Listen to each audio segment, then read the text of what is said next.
ओम शांति। मैंने अपना ये YouTube चैनल राजयोग मेडिटेशन से संबंधित मेरे जो अनुभव हैं और इस ज्ञान का जो कुछ मैंने ये ज्ञान प्राप्त किया है ब्रह्मा कुमारी सेंटर से, तो वो अपना एक्सपीरियंस शेयर करने के लिए बनाया है। तो मैंने अपने फर्स्ट वीडियो में एक तरह से ब्रीफ में मैंने पूरा ही ज्ञान जो है कि किस तरह से परमात्मा आते हैं, उन सभी आत्माओं का जिनका पार्ट है ये कंप्लीट सृष्टि चक्र के साइकिल में, उनको कुछ दिव्य अनुभव होता है, टचिंग होती है और वो 7 डेज कोर्स करते हैं, सेंटर जाते हैं। तो इसमें फर्स्ट जो लेसन है वो आत्मा का है कि हम सभी आत्मा हैं। भ्रिकुटी के मध्य में आत्मा विराजमान होती है। शरीर 5 तत्वों से बना है। एक निर्जीव है शरीर, क्योंकि जैसे ही हम देखते हैं आत्मा शरीर छोड़ती है तो शरीर तुरंत डिकम्पोज होना शुरू हो जाता है। उसके अंदर इंटेलेक्ट नहीं है। इंटेलेक्ट जो भी मन बुद्धि संस्कार जो भी इंटेलेक्चुअल थॉट्स या जो कुछ भी है वो हमारी आत्मा के अंदर है। तो शरीर से जब आत्मा बाहर निकल जाती है तो शरीर कोई डिसीजन नहीं ले सकता, वो सोच नहीं सकता है, क्रिया प्रक्रिया सब बंद हो जाती है हमारे कर्मेंद्रियों की। तो ये आसानी से कोई भी समझ सकता है कि आत्मा के अंदर ही इंटेलेक्ट है, जो जिसे चेतना कहते हैं। और इस चेतना में जो ज्ञान जो इंटेलेक्चुअल पावर आता है वो परम चेतना की देन है। एक सुप्रीम पावर है इस यूनिवर्स में, जो कि बोलते हैं कि जो आत्माएं हैं 800 करोड़ वो उनके बच्चे हैं, वो खुद संबोधित करते हैं। हम तो इस 5000 की साइकिल में आत्मा पार्ट प्ले करते करते ये सब कुछ भूल जाती है, इरेज हो जाता है ये नॉलेज। बट वो आकर खुद बताते हैं कि तुम सब मेरे बच्चे हो और मैं तुम्हारा पिता हूँ। और इस संबंध से यहाँ पे एक नया धर्म और एक नया संबंध शुरू होता है। वो बोलते हैं कि आप सभी 800 करोड़ जो आप आत्माएं हैं, आप भाई भाई हुए और आत्मा भाई भाई का भान रखना है अभी, और इसी संबंध से सबको देखना है। यहाँ पे जैसे बोलते हैं ना हिंदू धर्म में कि ब्रह्मा ने सबका निर्माण जो है ब्रह्मा ने किया है। तो यही कॉन्सेप्ट है जिसको कि शास्त्रों में इस तरीके से बताया गया है। एक्चुअली शिव बाबा जो फर्स्ट पर्सन है, कृष्ण की ही आत्मा है ये, जो आखिरी जन्म में लेखराज बाबा के नाम से शरीर धारण करती है और उनका आधार लेकर ये सारा ज्ञान सुनाते हैं। तो इन्हें ब्रह्मा नाम दिया जाता है। और ब्रह्मा मुख वंशावली कैसे ये पूरे जो सनातन धर्म की आत्माएं हैं वो ब्रह्मा के द्वारा कैसे जन्म ली हैं, वो यहीं पे सिद्ध होता है कि उनके मुख का आधार लेकर श्री परमात्मा हम सभी आत्माओं को नया जन्म देते हैं और एक नया धर्म ये बताते हैं कि अब यहाँ से शुरुआत है आपका सृष्टि चक्र का। जैसे कि सुबह होती है, भोर होता है, वैसे ही ये एकदम अर्ली मॉर्निंग है। ये पूरे सृष्टि चक्र का जो इसको अगर दिन समझ ले तो ये अर्ली मॉर्निंग है, जहाँ पे हम सबकी शुरुआत होती है, इस धर्म की स्थापना होती है और यहाँ से नए संबंध भी जुड़ते हैं। परमपिता बताते हैं कि तुम सब मेरे बच्चे हो और आपस में भाई भाई समझो। यहाँ पे जो कपल्स भी हैं जो ज्ञान में चल रहे हैं, एक कपल या दोनों कपल चल रहे हैं, उनको भी ये है कि आप ब्रह्मचर्य व्रत की पालना भी करें और ना ही सिर्फ शरीर से ब्रह्मचर्य की पालना करनी है, बल्कि आपका उनके प्रति दृष्टि भी आत्मा भाई भाई की दृष्टि होनी चाहिए। ये बहुत ही ऊंची मंजिल है। मैं ये बता दूं, सबसे पहली बात तो शरीर से भी ब्रह्मचर्य व्रत की पालना करना साधारण बात किसी के लिए भी नहीं है। और ये शक्ति जो है परमात्मा से ही प्राप्त होती है। शिव के द्वारा ये शक्ति आत्मा को प्राप्त होती है, जिससे कि वो गृहस्थ में रहते हुए भी ब्रह्मचर्य व्रत की पालना कर पा रहे हैं। वरना हम सभी जानते हैं कि जो संत महात्मा और ऐसे बहुत सारे लोग होते हैं जो जब चाहते हैं पवित्र रहना तो उन्हें घर बार छोड़ना पड़ता है, संन्यास धारण करना पड़ता है, और तभी भी उसके बावजूद भी कहीं ना कहीं जाके वो हार जाते हैं। काम महाशत्रु है और परमात्मा ने बताया है कि ये सबसे महाविकार है। विकारों में सबसे बड़ा विकार है ये, काम महाविकार है। हालांकि द्वापर के बाद जो है काम विकार कहे या जो भी कहे, ये प्रजनन की एक प्रक्रिया बन जाती है। उससे पहले इसकी आवश्यकता नहीं होती है, लेकिन फिर भी ये काम विकार, अगर परमात्मा बोल रहे हैं कि काम विकार है तो विकार ही। तो यहाँ पे शक्ति जो आत्मा को मिलती है ब्रह्मचर्य व्रत की पालना करने के लिए, वो शिव से मिलती है। शिव में ही इतनी शक्ति है जो कि स्त्री पुरुष को गृहस्थ में रहते हुए पवित्र बना सकते हैं। और ये पवित्रता की धारणा जो है निरंतर हमारे योग वाली जो मेडिटेशन है, जो रोज़ हम अमृत बेला 3:30 या 4 बजे से हम सभी भाई बहन जो ब्रह्मा कुमारी के रेगुलर स्टूडेंट हैं वो योग लगाते हैं परमात्मा से। परमात्मा द्वारा आत्मा में शक्ति भरी जाती है, जिससे कि आत्मा सत्व प्रधान बनती जाती है। उसके सारे विकार खत्म होते जाते हैं, विकार विनाश होते जाते हैं। जो भी हमने पिछले 2500 वर्ष में, द्वापर जब से शुरू होता है तब से आत्मा जो पाप करती है, हालांकि हर जन्म में हमें कुछ ना कुछ पाप का फल मिलता रहता है, लेकिन लॉन्ग टर्म का जो होता है तो कई जन्मों बाद यहाँ पे आके हमारे सारे खाते क्लियर किए जाते हैं, हमारे सारे पाप विकर्म भस्म होते हैं। ये योग बल से ही संभव है और ये इस मेडिटेशन से ही होता है। तो सबसे पहली बात कि हम मेडिटेशन करते हैं तो आत्मा पवित्र बनती है, और एक पवित्र आत्मा ही हर तरह से शक्तिशाली हो सकती है। बताया जाता है कि जब आत्मा के अंदर ब्रह्मचर्य का जो बल होता है वो जब आने लगता है और आत्मा के अंदर पवित्रता का जो बल आने लगता है, तो आत्मा की विल पावर जो है वो नॉर्मल से बहुत ज़्यादा, कई गुना ज़्यादा हो सकता है।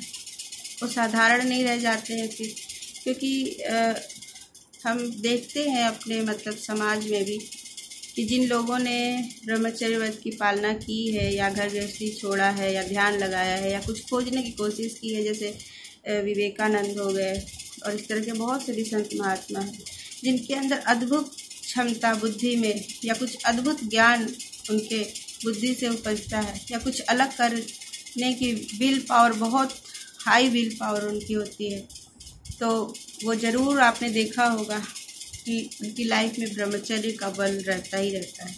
और ऐसे ही लोग कुछ अद्भुत कर पाते हैं, क्योंकि ये विकारों में जाने से, एक विकार नहीं भी बोले, साइंटिफिक तरीके से भी देखें तो हमारी चेतना की शक्ति का एक बहुत सिग्निफिकेंट अमाउंट में ह्रास होता है। मतलब कि काम विकार से हमारी चेतना की बहुत ज़्यादा शक्ति जो है उसमें ख़त्म होती है। तो यहाँ परमात्मा बोलते हैं कि एक तरफ तो हम मेडिटेशन से ये एनर्जी भर रहे हैं, और अगर एक तरफ ये लीकेज होता है इस तरीके से, और हम सिर्फ काम विकार ही नहीं, जो भी हमारे मन में बुराइयां हैं वो सब एक तरीके से विकार है। क्रोध करना या फिर दूसरों के प्रति बुरे ख्यालात रखना, किसी में दोष देखना, किसी से ईर्ष्या रखना बात बात में, या फिर खुद के प्रति हीन भावना या उदास भी होना, दुखी भी होना, ये सारे अवगुण जो है ये सभी हमारी चेतना की शक्ति को ख़त्म करते हैं। तो इसलिए हमें यहाँ पे काम, क्रोध, मध्य, लोभ, अहंकार, इन सारे विकारों को त्यागने के लिए बोला जाता है, क्योंकि एक तरफ हमारी चेतना में शक्ति भरी जा रही है और दूसरी तरफ अगर हम ये ग्रेट अमाउंट में अगर लीकेज होता है तो अंत में हमें बेनिफिट कुछ भी नहीं मिलने वाला है। मतलब इतनी मेहनत करने के बाद भी हम कुछ लेके नहीं जाएंगे हाथ में। यहाँ से परमात्मा बोलते हैं हाथ भरतू करके जाना है, यानी तुम अगर पुरुषार्थ कर रहे हो, ज्ञान में आए हो, तो योग बल इतना जमा होना चाहिए आपका कि आपके कई जन्मों के लिए, वो 21 जन्मों के लिए हम यहाँ संगम युग पे योग बल जमा करते हैं, अपनी आत्मा में वो क्षमता, वो शक्ति जमा करते हैं जो हमें आने वाले 21 जन्मों के लिए काम आते हैं। तो इसलिए यहाँ पे ये सारे कंडीशंस हैं। तो इन कंडीशंस की हम पालना करते हैं तभी कहीं ना कहीं हमारी ये जो विल पावर है और आत्मा में जो शक्ति है वो साधारण से धीरे धीरे असाधारण होती चली जाती है। और जैसा कि मैंने फर्स्ट वीडियो में बताया था कि ये पार्ट भी है हमारा, जिनका सनातन धर्म से जो मूल होंगे, सनातन धर्म की मूल आत्माएं होंगी, वो अपने आप ही ड्रामा के इस चक्र में संगम युग पे यहाँ से ज्ञान प्राप्त करती हैं, क्योंकि उनका ही ये पार्ट होता है, ज्ञान प्राप्त करने का ये जन्म होता है। और ये हमारा अद्भुत ऐसा ये जन्म होता है कि हमें कोई संन्यास लेने की भी आवश्यकता नहीं होती है। सन्यासियों का धर्म ही अलग है। परमपिता बताते हैं कि तुम गृहस्थ में रहते हुए ही यहाँ पे तुम ये त्याग, तपस्या और ये योग कर रहे हो, और गृहस्थ में रहते हुए ही तुम अपनी आत्मा की बैटरी फुल चार्ज कर लेते हो, और फिर पूरे 5000 साल में भी तुम्हारा कभी भी संन्यास ग्रहण करने की आवश्यकता नहीं आती। हमारा ऐसा कभी भी पार्ट नहीं होता है, क्योंकि हम लोग एक फुल फेज में आते हैं। यहाँ पे हमारा बैटरी चार्ज होता है, उसके बाद वेरी ग्रेजुअली धीरे धीरे पूरे 5000 साल में बैटरी चार्ज डिस्चार्ज होती है आके इस लास्ट बर्थ में। तो बीच में किसी भी बर्थ में हमें ज्ञान प्राप्त की आवश्यकता हमारी आत्मा को नहीं होती है, क्योंकि वो इंटरनल वो सब कुछ इनहेरेंट रहेगा ही रहेगा आत्मा में। उस ज़रूरत सिर्फ ये आखिरी जन्म में, और वो भी लास्ट बर्थ में भी देखा जाए तो कुछ आत्माओं का तो ऐसा पार्ट होता है जो बचपन में ही आ जाएंगी ज्ञान में, जन्म के हिसाब से होगा। और अगर मैं देखूँ, या बहुत सी ऐसी आत्माएं हैं जिन किसी को बुढ़ापे में ज्ञान प्राप्त हो रहा है, कोई 20 साल का है, कोई 30 साल का है। तो ऐसा भी नहीं है कि इस लास्ट बर्थ में आपको बाकी कुछ नहीं है, सिर्फ सन्यास ही सन्यास है। मैं अपनी बात करूँ तो मैं अराउंड 30 के पास पहुँचने के बाद मुझे ये ज्ञान प्राप्त हुआ है, और उससे पहले आवश्यकता ही नहीं थी। तो हम आखिरी जन्म में भी एकदम लास्ट में आके फिर ये हमें ये चीज़ यहाँ पे हमें पुरुषार्थ करने की आवश्यकता पड़ती है। और यहाँ पे ही हमारा ये डिपेंड करता है पूरा हमारा 5000 ईयर्स का पार्ट, जैसा हम यहाँ पे चल रहे हैं, जो हमारे संस्कार भर रहे हैं। जैसे हम सुबह अर्ली मॉर्निंग उठते हैं, योग करते हैं, हमारा डेली का रूटीन, हमारा जितना भी हम ज्ञान प्राप्त करते हैं, योग से हम आत्मशक्ति जमा करते हैं, ये सब कई गुना होके मिलता है। ऐसा भी नहीं है कि हमें आज ऐसा फील हो रहा है, जितनी ताकत है उतने में ही क्या हम 5000 साल का पार्ट प्ले कर लेंगे। तो ये एक्चुअली चक्रवृद्धि ब्याज की तरह है। शिव बाबा बोलते हैं कि यहाँ संगम युग पे तुम जितना भी देते हो, दान भी जो करते हो, वो 100 गुना, 1000 गुना, करोड़ गुना होके मिलता है।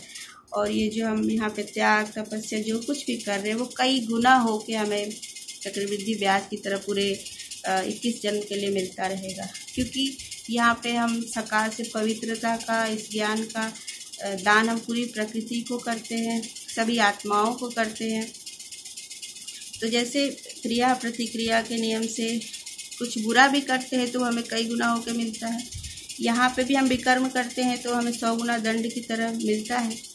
उसी तरह यहाँ पे जो हम अच्छे कार्य कर रहे हैं, परमात्मा के जो हम राइट हैंड बन रहे हैं, हम इस ज्ञान को स्प्रेड करते हैं, और खुद भी जो हम अपने अंदर परिवर्तन कर रहे हैं, ईश्वर के महावाक्यों को सुन रहे हैं, जितनी पढ़ाई कर रहे हैं, वो जाके हमारा कई गुना हो जाता है। और जब हम परम धाम से नीचे आते हैं, हमारा तो फर्स्ट बर्थ तो हम सबका देवी देवता का रूप होता है। ये सनातन धर्म ही देवी देवता धर्म कहा जाता है। तो सोचने की बात है कि एक देवी देवता की आत्मा कैसी होती है, एक सुपर ह्यूमन की तरह होते हैं वो, और उनमें शायद कोई भी फ्लॉ नहीं होती है। 16 कला संपूर्ण गाया हुआ है, संपूर्ण निर्विकारी, 16 कला संपूर्ण। जो कृष्ण एक उदाहरण है, जिनकी बात करते हैं वो 16 कला संपूर्ण थे। तो आप खुद समझ सकते हैं कि उनका व्यक्तित्व, उनकी चेतना, उनका ओहरा, उनकी एनर्जी कैसी थी। उनके सारे चक्र खुले होते हैं देवताओं के, फुली ओपन और बैलेंस्ड होते हैं। और यहाँ तक कि राम की महिमा है कि वो 14 कला में आ जाते हैं, क्योंकि सत्युग के बाद त्रेता आता है, और उसमें 2 कलाएं कम हो जाती है आत्मा की। मतलब धीरे धीरे ग्रेजुअली आत्मा की शक्ति पार्ट प्ले करते करते तो कम होगी ही, लेकिन सत्युग के आदि में आने वाले जो देवी देवता हैं, उनकी कलाएं संपूर्ण, 16 कला संपूर्ण होते हैं, परफेक्ट ह्यूमन होते हैं। उनके अंदर अंश मात्र भी कोई विकार नहीं होता है। और ये जो ज्ञान है, परमात्मा स्वयं आके ये प्रत्यक्ष करते हैं। तो ये शास्त्रों के ज्ञान से भिन्न है। क्योंकि मैं बता दूं, क्योंकि ये ड्रामा एक रहस्य है 5000 साल का, और जब इस रहस्य से पर्दा उठेगा तो ज़रूर कुछ नया हमें सुनने को मिलेगा ना। अगर अब पहले से ही हमें मालूम हो कि नहीं, कृष्ण सतयुग में नहीं, कृष्ण द्वापर में आता है, या अगर वो शास्त्रों की बातें ही सही हो, शास्त्र बोलता अभी 40,000 कलयुग वो बच्चे हैं। तो फिर ड्रामा कैसे हुआ, ये रहस्यमय कैसे हुआ? तो यहाँ पे जो कुछ भी यहाँ पे परमात्मा आकर बताते हो एक सीक्रेट की तरह है। और वो सच कब हमें लगना शुरू होता है, जब योग बल से हमारी आत्मा में जो वायरस, जो बाहरी सारी चीज़ें हैं, उनसे जो कॉन्सेप्ट सुनते सुनते ये साइंस, डार्विन का ऑर्गेनिक इवोल्यूशन, फिर आइस एज, डायनासोर, फिर एलियंस, ये सारी चीज़ें सुन सुन के जो एक वायरस आत्मा में घुस जाता है, तो उस वायरस को साफ करने में थोड़ा टाइम लगता है। तो हमारा ये जो राजयोग से परमात्मा से एनर्जी आती है, तो आत्मा से जब ये मैल उतरता है धीरे धीरे, जब आत्मा प्योर होती चली जाती है हमारी धारणाओं से, खान पान और पालना से, हमारी धारणाओं से जब आत्मा प्योर होती चली जाती है, उसे स्पष्ट स्वयं ही ये सारी चीज़ें दिखाई देने लगती है कि हाँ यही सच है, ये सच है और बाकी सारी चीज़ें सच नहीं है। क्योंकि आत्मा ने कल्प कल्प ये पार्ट प्ले किया है, आत्मा ही इस चक्र से गुजरती है, आत्मा ने ही यहाँ संगम युग पे ज्ञान प्राप्त किया है। आत्मा हर 5000 साल पे परम धाम गई है, परम धाम से आती है। तो जब आत्मा ये पार्ट के चक्कर में आती है, तो आत्मा के अंदर तो स्मृति है ही है, रिकॉर्ड है, आत्मा के अंदर ये पूरा पार्ट रिकॉर्ड है, जो कि धीरे धीरे इमर्ज होता है। और साथ में यहाँ पे हमारे आत्मा को प्योर बनाया जाता है। तो सारी विकार और सारे फ्लॉज और जो वायरस की तरह एक हमारा सबकॉन्शियस माइंड में बाहरी धारणाएं, संभावनाएं, हमारी सोच, बाहर की चीज़ों से हम अफेक्ट होते हैं, तो वो सारी चीज़ें जो जमा हो गई हैं वो बिल्कुल क्लीन हो जाती है। और फिर जाके हमको ये बात समझ में आती है कि हाँ ये सही है। 7 डेज कोर्स करते समय पार्ट अनुसार जो सूर्यवंशी के होंगे, देवी देवता धर्म के होंगे, कुछ ना कुछ बातें उनको सही लगेंगी, लेकिन सारी बात उनको फिर भी सही नहीं लगेगी। जब वो ज्ञान में चलने लगते हैं, आत्मा प्योर होती है, तब जाके उनको विश्वास होता है, दृढ़ निश्चय क्या, अपने आप ही आत्मा का वो इमर्ज हो जाता है पार्ट। उनको वो ज्ञान भी बहुत रुचि से सुनेंगे, उनको बहुत इंटरेस्ट आएगा और उनको ये सारी चीज़ें बिल्कुल साफ समझ में आती हैं। जैसे कि एक वायर पर से रस्ट हटा दो तो उसमें फुल करंट फ्लो होता है। ठीक वैसे ही जब हमारा मैल, ये रस्ट जो जमा हो चुका है आत्मा पे बाहरी धारणाओं की वजह से, जब वो क्लीन होता है तो फुल करंट एनर्जी, परमात्मा से आने वाली एनर्जी पूरी कंप्लीट फ्लो होती है। और यही करंट में ही ये सर्वोच्च ज्ञान है, इन किरणों में ही, इसी में ही, ऊर्जा में ही ये सर्वोच्च और संपूर्ण नॉलेज है। तो ये अपने आप ही हम उस फ्रीक्वेंसी से मैच करने लगते हैं, परमात्मा की फ्रीक्वेंसी से। और जो संपूर्ण सच है ब्रह्मांड में, वो एक किसी न किसी फ्रीक्वेंसी पे है, हम उसे कैच करने लगते हैं। और हमें स्पष्ट हो जाता है कि एक एक बात जो मुरली में सुनाई जाती है, परमात्मा झूठ क्यों बोलेंगे या फिर कंफ्यूज बातें क्यों करेंगे? उनको क्या ज़रूरत है? ईश्वर डायरेक्ट सब कुछ हूबहू बताते हैं, जो कि यहाँ पे 5000 साल में रिपीट होता है। उनके मुख से झूठ या मैनिपुलेट करने वाली बातें या आधी सच या आधी झूठ, ऐसा तो हो ही नहीं सकता। तो हमें फिर जितना क्लियर होता जाता है, उतनी मुरली हमें पूरी 100% समझ में आती है। ये पूरा 100% एक्यूरेट और राइट बात है, जो कि हर रोज़ मुरली के रूप में परमात्मा के महावाक्य सुनाए जाते हैं, जो कि उन्होंने ब्रह्मा के तन का आधार, उनके ब्रेन का यूज करके उनके मुख से उवाचा हुआ है ये ज्ञान। क्योंकि परमात्मा निराकार है, उनके पास शरीर नहीं है, तो वो फर्स्ट आत्मा जो देहधारी है, पहला व्यक्ति, तो उसी के तन का आधार लेके ये हर 5000 साल पे ये ज्ञान सुनाया जाता है। बाकी सभी धर्म में धर्मात्मा द्वारा ज्ञान सुनाया जाता है। वो जो सभी धर्म आत्माएं हैं वो भी परम धाम निवासी हैं, वो भी परमात्मा के बच्चे हैं। और उनका जब पाठ होता है परम धाम से, वो ज्ञान लेके आती हैं। जैसे जीसस क्राइस्ट आते हैं, बोलते हैं कि मैं परमात्मा का बच्चा हूँ और उन्होंने मुझे भेजा है। तो ठीक वैसे ही बाकी सारे धर्मात्माओं का भी कनेक्शन गॉड से ही है और उनसे ही ज्ञान लेके आते हैं। और जिस समय धरती पे जितना पाप या विकार बढ़ता है और जितने ज्ञान की आवश्यकता है, उसी अनुसार उस धर्म में उतना ज्ञान लेके आते हैं, क्योंकि उसमें उतने ही ज्ञान की आवश्यकता होती है। लेकिन यहाँ अंत में, कलयुग के बिल्कुल अंत में, हमें संपूर्ण नॉलेज और साथ साथ शक्ति की भी ज़रूरत होती है। तो परमात्मा को खुद आना पड़ता है संपूर्ण ज्ञान सुनाने, और हमें शक्तिशाली भी बनाते हैं। ओम शांति।